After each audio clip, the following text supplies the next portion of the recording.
Coming up on News Vision, a robbery right next to campus triggers the emergency notification network. And a News Vision exclusive, Democratic gubernatorial candidate Alex Sink talks about education and UM. Live from the studios of the School of Communication at the University of Miami, this is News Vision, a production of UMTV. Good evening and welcome to News Vision. I'm Brandi Reed. And I'm Michael Spears. Thank you for joining us. Radio station WVUM has a huge presence both here and in the community. This year they continue to grow and expand. I took a closer look.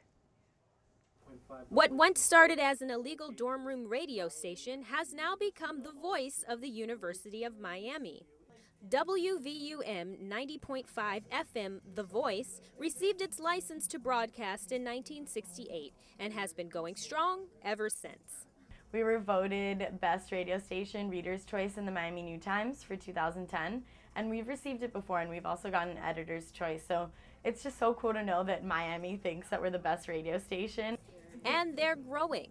Now at a 15-mile streaming radius, the station will reach listeners up to 30 miles out this year. So more Broward, Fort Lauderdale area will be able to pick up our signal, and obviously we want more listeners, so we're really excited about that.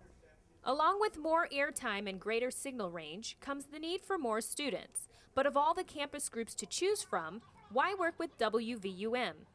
Right away you know what to do, how to do it, and that's why people who have been in our staff have become the head of BMI, own their own radio station, head of Microsoft. There's also other kinds of positions that don't involve being a DJ, so if it's not your thing, you can always become a promotion staff member, music staff, underwriting. I mean, there's every basically side of running a radio station that you can get involved with. Many curious students showed up at the first meeting of the semester. With many more events and meetings to come, WVUM hopes to find new long-term members of the team. 6 people are dead after an apparent murder-suicide in Riviera Beach. Police say an officer investigating a suspicious car Monday heard shots fired. After that, police say a man walked out of a house and shot himself. Authorities identified the man as Patrick Dell.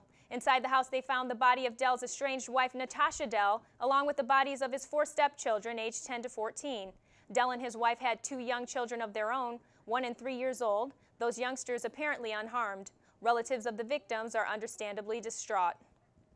That's it for this edition of News Vision. Thank you for being with us. News Vision returns Thursday night. We'll see you then.